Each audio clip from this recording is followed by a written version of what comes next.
Churches have split over the color of carpet that got laid. Oh, I just wanted the brown. Well, we all wanted purple. Well, they went with purple. So the brown people are like, let's go to the church down the road. You know, I can imagine the Apostle Paul would be like, you had carpet? I want to talk to you about the concept of living on assignment. Obviously, in terms of, the concept of assignment is literally this.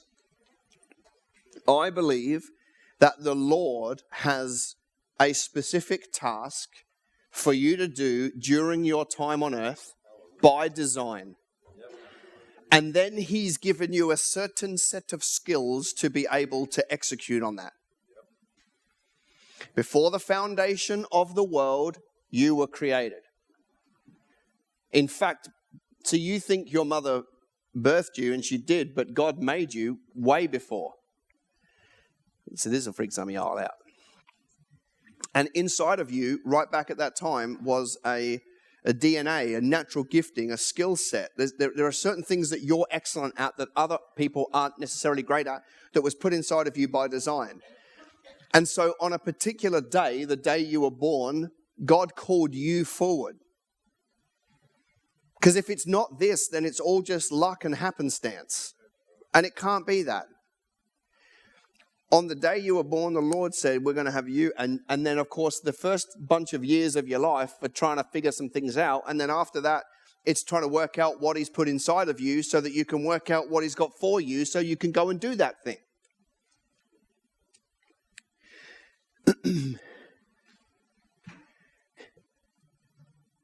And as I read my Bible, I read about a whole bunch of men and women who had actually discovered what it is God wanted them to do, and they set about doing it. And very few of them got up and said, I've just worked out what the Lord wants me to do. This will be easy. They were all a bunch of people that went, I don't think I can do this. I'm starting with fear and doubt. You've got to be kidding me. I'm going to die. Who are you anyway? And then some engaged it regardless, and some ran away. And in every single example of people that engaged their assignment and started to do something, there's a few criteria. They always changed culture. They were always generational. And they all needed the favor of heaven for it to come together. What do I mean by assignment? Let's look at some biblical examples. God says to Moses, go and get my people out of Egypt. And Moses goes, and the reason why he's pausing is because his first thought is, yeah, but they want to kill me there. I'm wanted on murder. That's why I left, God. And then God says, yeah, but by the way, I want you to go back and get my people out. And then you can imagine Mo going, righto. And he takes 3 steps and God says, oh, Mo, it's also not going to work because I'm going to harden Pharaoh's heart. But let's go. And you know what happens. He goes back in, all the pestilence. It's really difficult, but ultimately God gets what he wants. There's this little boy called Joseph.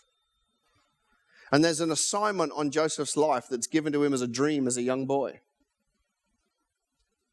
And then people say, well, he ran his mouth too young and he got himself in trouble. Nope, all by design. Taken by his brothers, thrown in a pit. Actually, let's not throw him in a pit. Let's sell him to the Ishmaelites. Ishmaelites took him to town, then he goes to Potiphar. She's like got some keen eye on this fella, makes up a story, he goes to prison.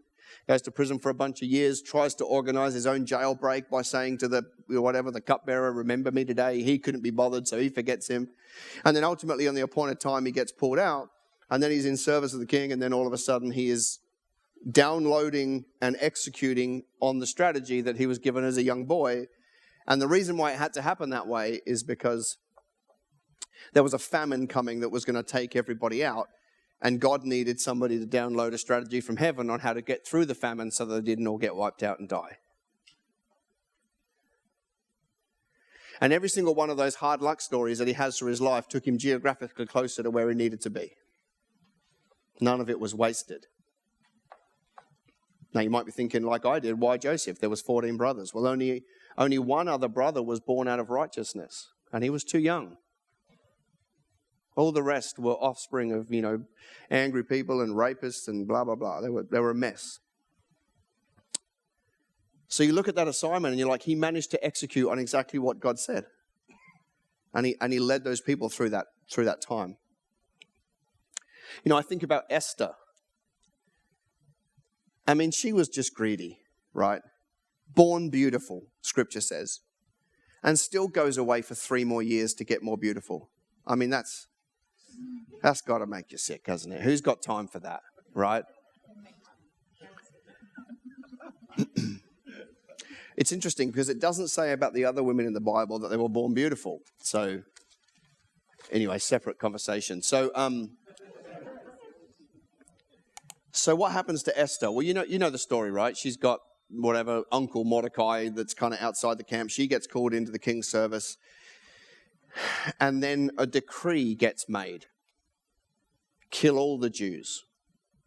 And the king goes, yep, kill all the Jews. That's it. It's an edict from the king. And so God says to her, I want you to make supplication to the king, who is her husband, and I want you to reverse the edict. Ask him to reverse the edict so that the Jews live. And she's like trembling. Because the most likely outcome is just cut her head off. Even though she's my wife, she's being annoying. Cut her head off. But of course,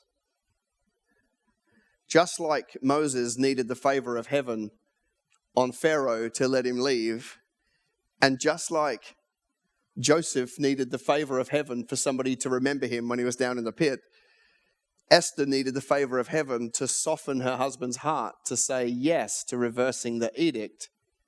And she had to do her part, and God did the rest, and he says yes.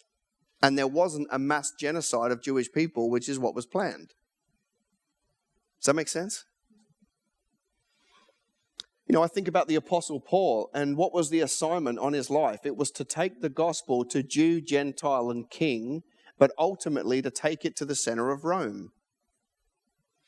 Because God knew that if the gospel made it to the center of the Roman Empire, it would undo all of their theology, and then they would fall apart over time. And so here we are, Paul, this most amazing man, who history tells us was like 5'4",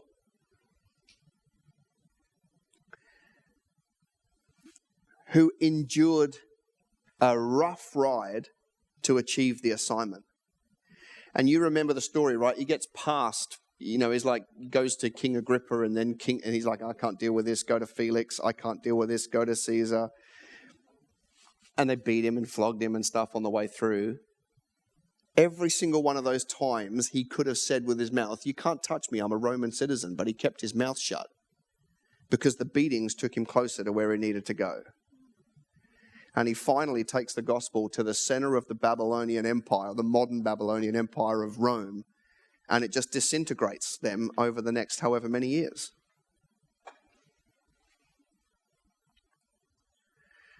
Jesus comes to earth with an assignment.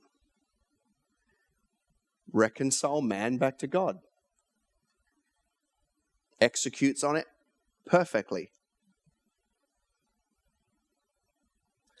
Fast forward 2013 years, let's go with 2004 years, and there's this young, angry, frustrated, bitter kid called Wes who cries out to the Lord and says, what do you want me to do with my life now? And some of you guys know the story. I was 3 weeks saved, and I sat back with the Lord one afternoon. It was like 2:00 in the afternoon. I'd finished work for the day because we started really early. And I was reading my Bible out in the backyard, and I literally slammed my Bible shut and said, Jesus, I don't know if I can do this with you because I've spotted the racket. These were my words at the time. I've spotted the racket. I said, I've seen what happens. I've been to church 3 times now, and it's the same people sitting in the same seat, standing up at the same time, singing the same songs, sitting down, nodding their head, and then going for coffee. And I literally said to the Lord in that moment, if this is what it is, Lord, I can't do this anymore. I literally said to the Lord, what the world has to offer is better if that's what Christianity is. I said, there's got to be something on my life that means I contribute to this kingdom. Otherwise, I don't think I can stay. And that's when he slipped into my spirit. You'll run a training academy for Christian entrepreneurs. And you've got to remember, I already loved business. He was literally going to give me the desires of my heart. Hey, are you enjoying this episode? It would mean the world to me if you would subscribe, like, comment, and share. It helps build the algorithm so that we can get this message out to more people. See, here's the thing. We don't have these fancy sponsors. It's me paying the bills to get this show to you. So do me a favor in return, would you? Subscribe, like, comment, and share. Let's get back to the show. So a bunch of years later, because I was like, far out, that's pretty heavy. I better go work out who you are. So I slipped that concept in my back pocket and waited and waited and waited. And I told you the story about how I got frustrated in 2012, doubled my prices, more frustrated. Then I started Business Greenhouse in 2013. You know that story. So the assignment on my life is to do this. That's why so many people are like, far out, he's still doing those events? Yeah, because that's the assignment. And it's not finished yet. It hasn't been done. That's why there'll be another one of these and another one of these and another one of these and another one of these and another one of these. They're frigging going to wheel me up one day. They will literally wheel me up here and you guys will be on far out. We've got to hear from him again. Maybe for less time, I don't know. But yeah. Yeah, I'm the same jokes. My jokes are like fine wine. They leave them long enough and they go sour. No. And so that's the thing that I would love you to catch. I don't know if I'm doing it right. I'm just doing it. Does that make sense? I'm wrestling with my stuff as much as you are. I just feel like I didn't second guess it like a lot of people do. And then once I tasted what I thought the assignment was and I saw a grace on it, I was like, that's good enough for me. I'm all in. And it's taken many forms, right? We got events like this. We have training programs that we run, right? We had the Kingdom Business Network for 5 minutes until COVID came and took that out. But we'll reinstate some form of that at some point, right? And then, then we got the podcast and we got the YouTube. I only have one gear, and that is give it 100%. It's just so much easier than second guessing whether I'm doing it right. Right? I just made a decision. Yep. Oh, but you could be doing other things. Yep. I'm doing this one. Until the day I die, I'm doing this one. That's it. So if that's next week, that'll be super weird that I die, because you'll be able to replay it on, he just said it and it's all weird and voodoo. So hopefully it's not next week, because it won't be so weird. But this is what I'm doing until the day I die, in some form. It won't be the only thing I do, but it's going to be something that I do for the rest of time. Or unless the Lord says to me, no, we've got rid of corruption in the marketplace and the world's become utopia, then I'll just stop. But until then, this is what I'll be doing, okay? Because that's the assignment on my life to do, and I've got to use all my gifts and talents and abilities to be able to go and execute on that. And I've got to get out of my comfort zone, and I've got to show up every day like I told you to be able to do for me to go and do this. So that's just one example. But there are many other examples of people in the modern world who are doing their assignment. I was talking to somebody the other day, and they were wrestling with their assignment, and they went and spent a day out in the bush. And they came back to me, I had a conversation with this fellow, and he was alive. I've nailed it. I've nailed my assignment. I'm going to take the most vulnerable people in Australia who absolutely have no chance of getting a home, and we're going to put a roof over their head. Bang, he's got his assignment. He'll do that for the rest of time. I know people that, during the concept of assignment, going back 5 years, this Wayne lady, she said to me, I've got no idea. I've got no idea what my assignment is. I said, that's not okay. It's not okay. You've got to go and figure out the thing that the Lord's got for you. Anyway, through her searching, she came back to me one day. She said, I've got it. She was a South African lady. And she said, the Lord has asked me to help women of South African families that come to Australia assimilate and get alongside them in their vulnerable years. Because what typically happens with South African families is the man comes to Australia and starts 19 businesses, because that's just how they're wired, right? The kids go off to their snotty private school because they're South African, right? And the wife, well, she just cleans the house. That's typically what happens in that transition. She said, but I don't even know where to start. I said, well, it's really simple. Do you know one of these South African ladies? Oh, yes. I said, do you know how to make a cup of tea? Yes. Welcome to ministry.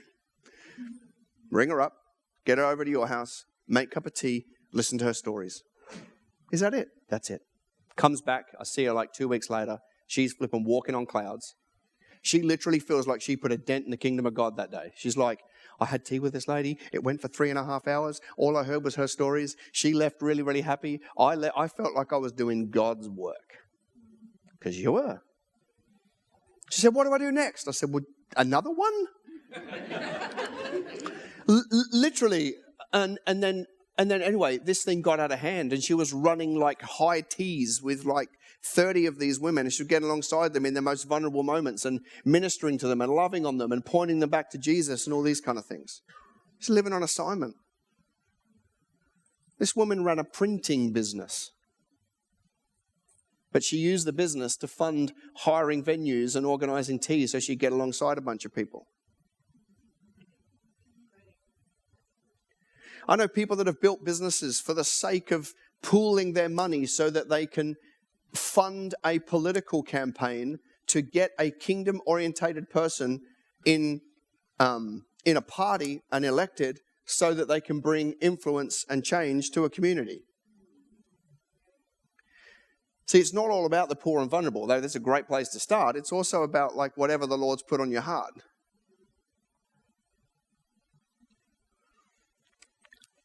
There's a business in Victoria where this guy catches this concept of assignment and he's like, well, he's a mechanic. And he's like, I hire all these young kids and they're dead set broken because hardly any of them had fathers. And the ones they did have were never there.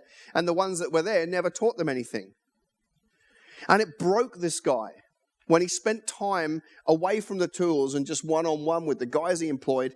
It would break him because they were just so troubled. And he grew up in this beautiful Christian home and he's like, you know what? That's my assignment. I'm going to father these kids that never got a father, and I'm going to fund it. So this was no crazy big deal.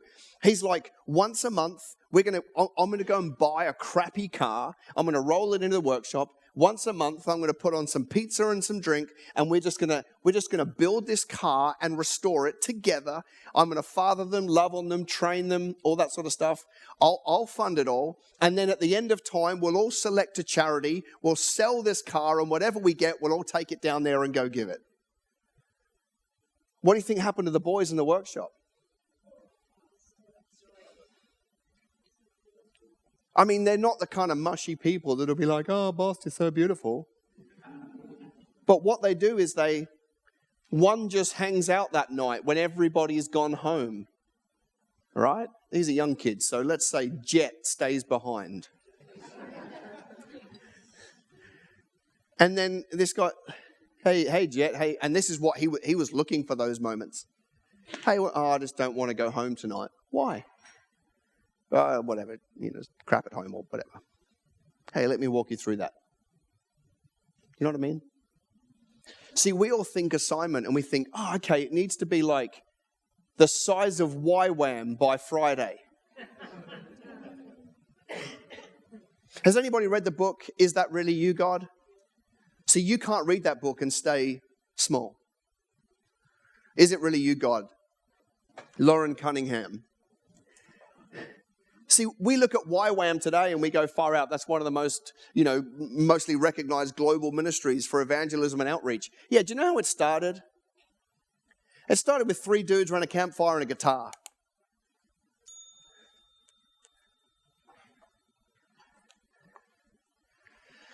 The Kingdom Business Movement started with 28 people in a room in the cheapest hall I could hire in Nerang. That event cost me $450 to put on. I wish that's all it costs today.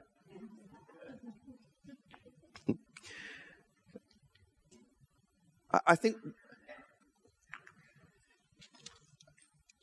for so many of you, this is not a new concept. But I do wonder why I have to keep bringing it up. If you were there last night at church, I basically tried to get you to take this faith walk so seriously that it's never ever about you. And you have to just keep your eyes on Jesus and nothing else. I don't think you can keep your eyes on Jesus if you're not doing your assignment. I don't think you can say that you're sold out if you're not doing the thing he has for you. Actually, let me rephrase that to try and be more correct. You don't have to be doing your assignment. You have to be so actively pursuing it that you're open to it. That's your obligation. And I would also say to you that sometimes assignments come and go. So, I don't want to play down anybody's assignment. Your assignment for the next 12 years could be stay-at-home parent, raising children and creating ambassadors for the kingdom of God. Fantastic. Now take that worldview and spread it to the other parents that are stay-at-home parents and go and get around them and let it rub off on them. I'm not saying everything needs to be some sort of superstar ministry. I'm saying the assignment is the assignment and it's from God. But you just need to work out what it is and not play small. So one of the things that I am going to be doing over the next few months is I'm going to be compiling a page on the Kingdom Business website that is titled Fruit. And I'm going to showcase as many people as I possibly can who are using their business to fund their assignment. And I want to build the world's longest web page. I want people to start scrolling and get so enthralled that they can't stop for 3 days.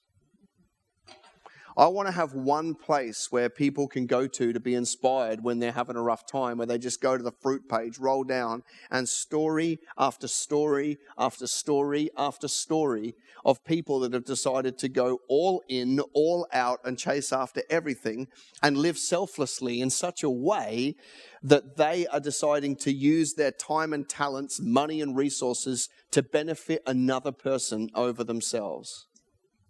That's what I want to do. And so, there's a bunch of stories. I just told you a couple, but there's a bunch of stories today. But I need more. One of my real motivations for doing this is because I want the news media, or I want people that are critical of the faith, to see actual faith in action. I want to be able to point them to a library of actual people that are living out the gospel that they sit and listen to every Sunday in a practical way, in an unapologetic, undeniable way. And I want to showcase it all in one place so that there's no doubt that some Christians actually do what they've been hearing about every week. Does that make sense? But the whole thing falls over if you don't do your assignment. And I'll reiterate something to you because so many of you try and overcomplicate this. If I was to put into Apple Maps, if I said, hey Siri, take me to the Gold Coast, Siri would say, and then it would chart the course. If Siri says, drive 300 meters and turn right at this set of lights, but I drive 300 meters and turn left at these lights, does Siri say, oh, you flaming idiot, I told you to flame and turn right, you loser, you're such a loser, you should have gone right, not left, you loser? No, what does Siri do? Recalculate. If Siri can do that, so can God. So when it comes to assignment, don't overthink it. One step. One step. One more step. One more step. By this point, it's addictive because you've seen the grace of God and the miracles and people come alive around you. And now you can't stop. But here's what I would say to you. God's had 8 billion practices before we ever turned up on earth. Right? It's not his first rodeo to try and get you to do something. Right? He'll just recalculate. He knows how to play chess with 8 billion people. So you start doing this thing, but he wants you over here. This will be like not as much grace on it, but this will have a bit of a grace on it, and this, and then you'll go over here, and this will be, and then you'll be exactly where he needs you.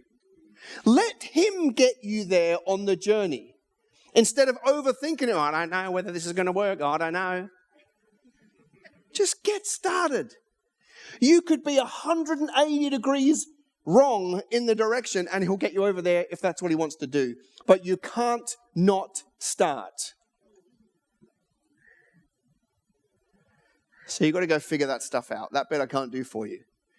I can paint the picture, I can hang the vision, but you've got to be the one that goes and gets the carpet time and says, I'm not stopping praying until you show me what it is you want me to do. That bit's on you. I can't do that bit for you. But let me tell you this one thing. I'll say that 6 more times, so don't worry, that was a lie.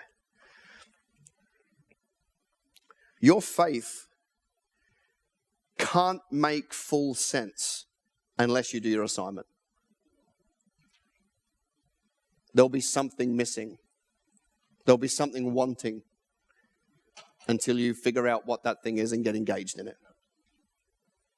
At the point where you work out what he's got for you and you get active in it, all those Sunday sermons start to make a whole lot more sense. And all that knowledge that's been deposited inside of you becomes really real because you need it.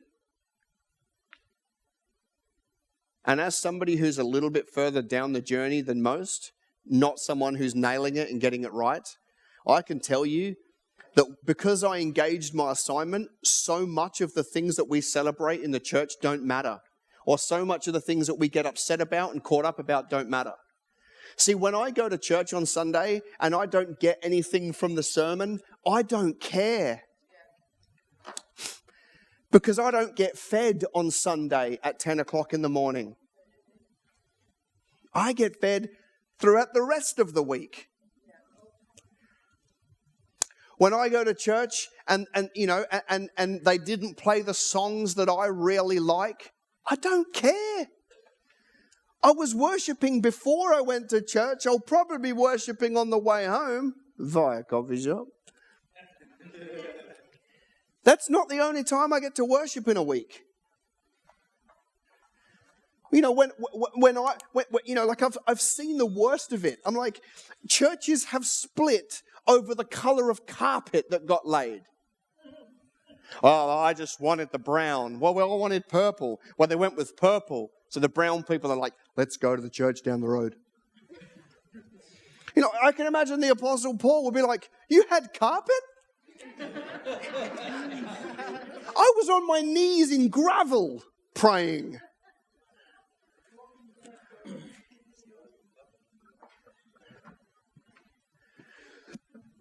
Once you engage that assignment, Sunday just becomes the most wonderful time to link arms with friends, corporate worship, catch up, you know, and press into the things of the church.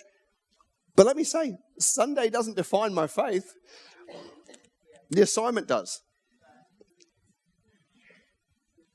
And it's the assignment that comes under attack.